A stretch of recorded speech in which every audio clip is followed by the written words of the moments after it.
कक्षा 8 किशोर अवस्था की ओर। प्रश्न नंबर 1, शरीर में होने वाले परिवर्तनों के लिए उत्तरदायी अंतःस्रावी ग्रंथियों द्वारा स्रावित पदार्थ का क्या नाम है? शरीर में होने वाले परिवर्तनों के उत्तरदायी स्रावित ग्रंथि द्वारा स्रावित ग्रंथि का नाम हार्मोन है, जो एक रासायनिक संदेशवाहक होते हैं जो एक दूसरे से कोशिका से दूसरे कोशिका को संकेत पहुंचाता है।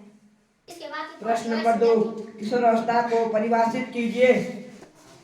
शरीर में होने वाले परिवर्तनों को किशोर अवस्था कहते हैं। यह 11 वर्ष की आयु से 18 वर्ष और 19 वर्ष तक चलता है। प्रश्न नंबर 3, ऋतुस्राव क्या है बताइए। स्त्री में जनन अवस्था का प्रारंभ 10 से 12 वर्ष की आयु से हो जाता है तथा सामान्यतः 45 वर्ष से 50 वर्ष की आयु तक चलता रहता है। यौन आरंभ पर अंडाणु परिपक्व होने लगते हैं। अंडाशय में एक अंडाणु परिपक्व होता है तथा लगभग 28 से 30 दिनों में एक बार होता है और इस अवधि में गर्भाशय की दीवार मोटी हो जाती है। ऋतुस्राव लगभग 28 से 30 दिनों में एक बार होता है। प्रश्न नंबर 4, यौनारंभ के समय होने वाले शारीरिक परिवर्तनों की सूची बताइए। लंबाई में अचानक वृद्धि, शारीरिक कार्य में परिवर्तन होना, आवाज गहरी होना, गहरा लिंग में लक्षण, वजन में वृद्धि होना, गौण लैंगिक लक्षण, आवाज मोटी होना और लंबाई बढ़ना। यौनारंभ के समय शारीरिक परिवर्तन होते हैं। लंबाई में अचानक वृद्धि, वजन में वृद्धि, आवाज गहरी हो जाती है, शारीरिक आकृति में परिवर्तन, कंधे चौड़े हो जाते हैं और स्तनों के विकास में वृद्धि। लड़कियों के बगल एवं जांघ के ऊपरी भाग तथा पीठ क्षेत्र में बाल आ जाते हैं। कूल्हे का श्रेणी क्षेत्र चौड़ा हो जाता है। कूल्हे का आसपास वसा का जमाव, ऋतुचक्र की शुरुआत। पीयूष ग्रंथि, हार्मोन, थायराइड ग्रंथि, थायराइड, एड्रिनल ग्रंथि, एड्रेनालिन, अग्नाशय ग्रंथि, इंसुलिन, विसरण ग्रंथि, टेस्टोस्टेरोन, अंडाशय ग्रंथि। एस्ट्रोजन और प्रोजेस्टेरोन। प्रश्न नंबर 6, लिंग हार्मोन क्या है? हार्मोन जो गौण लैंगिक लक्षण का गठन करते हैं उन्हें सेक्स हार्मोन भी कहते हैं। पुरुष में लिंग हार्मोन, पुरुष में टेस्टोस्टेरोन हार्मोन होता है और स्त्री में एस्ट्रोजन प्रोजेस्टेरोन हार्मोन होता है। किशोर को संचय देना चाहिए क्योंकि शरीर में होने वाली वृद्धि के लिए उचित आहार की आवश्यकता होती है। स्त्रियों में जनन आयु काल का प्रारंभ उस समय होता है जब उनके ऋतुस्राव प्रारंभ होते हैं। निम्न में से कौन सा आहार किशोर के लिए सर्वोचित है? रोटी, दाल, सब्जियां। निम्न को समझाइए। एडम्स एप्पल, गले के सामने की ओर स्पष्ट उभरे भाग को एडम्स एप्पल कहते हैं।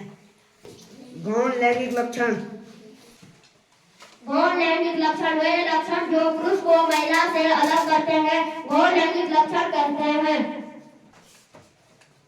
लड़कों में दाढ़ी मूंछ आ जाती है, लड़कियों में दाढ़ी मूंछ नहीं आती है, इसे हम गौण लैंगिक लक्षण कहते हैं। गर्भाशय शिशु में लिंग निर्धारण, मनुष्य के गुणसूत्र में 23 जोड़े पाए जाते हैं। अंडाणु तथा शुक्राणु का ये जोड़ा होता है। अंडाणु में सदैव यक्ष गुणसूत्र होता है और शुक्राणु में यक्ष तथा वाई गुणसूत्र होते हैं। जब शुक्राणु यक्ष गुणसूत्र वाला शुक्राणु अंडाणु को निषेचित करता है तो मादा शिशु जन्म लेता है और जब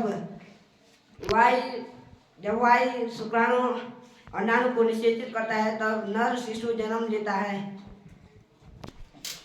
इसी को हम लिंग निर्धारण कहते हैं।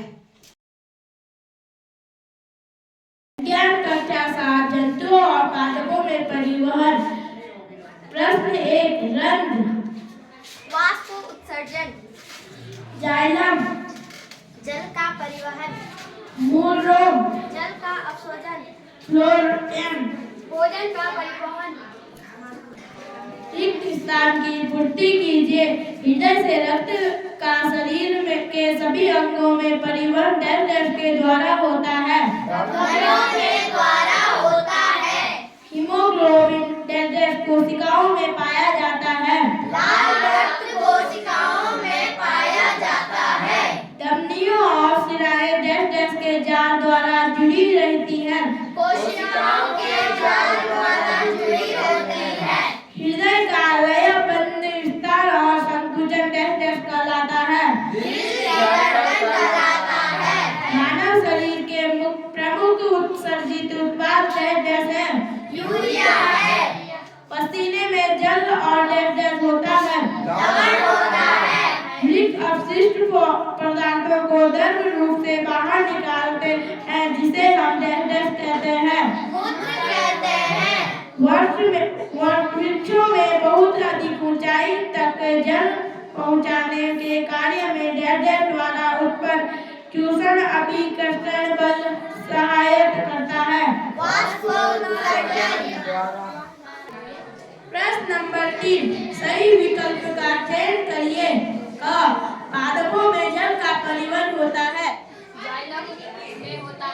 ख, मूल द्वारा जल के अवशोषण के दर को बढ़ाया जा सकता है। उन्हें पंखे के नीचे रखकर। प्रश्न नंबर 4, पादपों अथवा जंतुओं में पदार्थ का परिवहन क्यों आवश्यक है, समझाइए। पौधे के जानवर और विभिन्न अंगों में कोशिकाओं को कार्य करने के लिए विभिन्न आवश्यकता पदार्थ को आवश्यकता होती है। इन कार्यों के दौरान विभिन्न प्रकार के उपयोगी तथा अपशिष्ट उत्पाद बनाए जाते हैं। इन आवश्यक पदार्थ की आपूर्ति करने के अपशिष्ट पदार्थ को सामग्री का परिवहन होता है।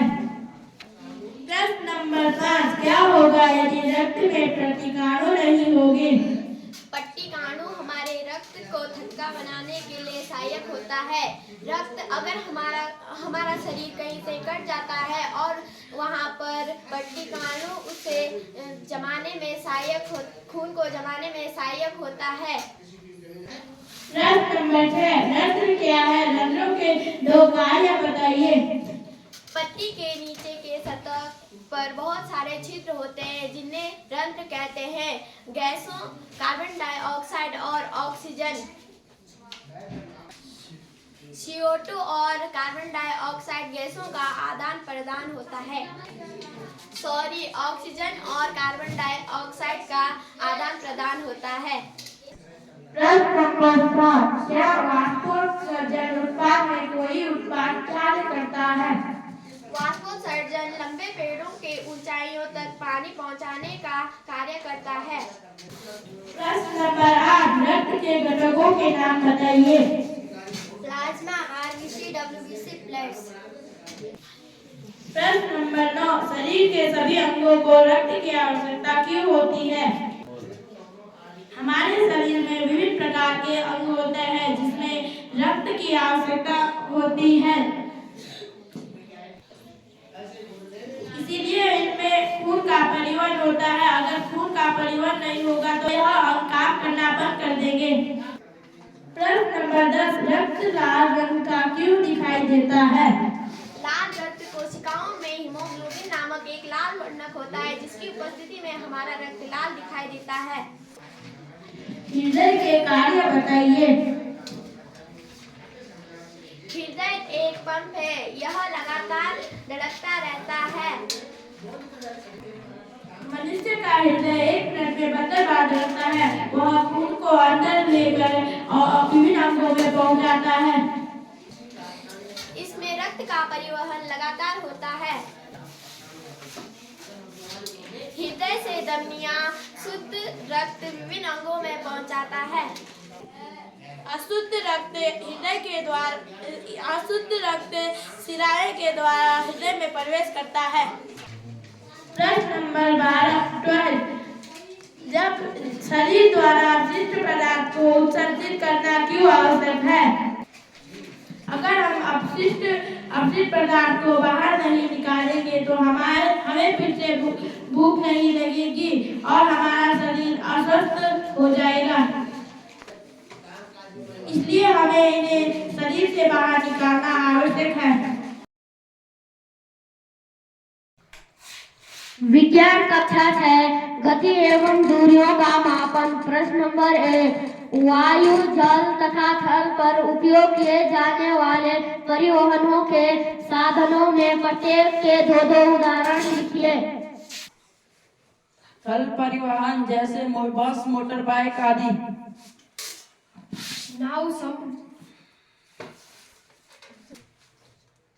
नाव, जहाज, स्टीमर आदि। जल परिवहन वायु परिवहन, हवाई जहाज, हेलीकॉप्टर आदि। 1 मीटर में कितने सेंटीमीटर होते हैं? 5 किलोमीटर में मीटर होते हैं। झूले पर किसी बच्चे की गति होती है? किसी सिलाई मशीन की सुई की गति होती है? किसी साइकिल के पहिए की गति होती है? प्रश्न नंबर 3, पग अथवा कदम का उपयोग लंबाई के मानक मात्रक के रूप में क्यों नहीं किया जाता? अगर हम पैरों से नापेंगे तो हमारा माप सही नहीं निकलेगा। अगर हम इंच टेप से नापेंगे तो हमारा माप एकदम सही होगा। प्रश्न नंबर 4, निम्नलिखित को लंबाई के बढ़ते परिणामों में व्यक्त कीजिए। 1 मीटर, 1 सेंटीमीटर, 1 किलोमीटर, 1 मिलीमीटर।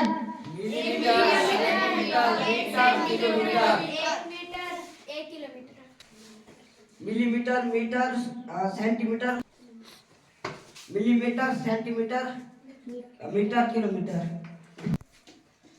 प्रश्न नंबर 6, दूरी को किलोमीटर में कैसे व्यक्त करते हैं? किलोमीटर में 1000 का भाग देने पर। प्रश्न नंबर 8, किसी चलती हुई साइकिल की पहिए तथा चलते हुए छत के पंखे की गतियों में समानताएं तथा असमानताएं लिखिए। समानताएं, दोनों की गति आवर्ती गति होगी। असमानताएं, पंखे की गति वृत्तीय गति और साइकिल की गति घूर्णन गति होगी।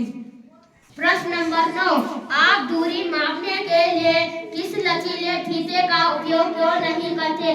यदि आप किसी दूरी को लचीले फीते से मापें तो अपनी माप को किसी अन्य को बताने में आपको जो समस्या आएगी उनमें से कुछ समस्या बताइए।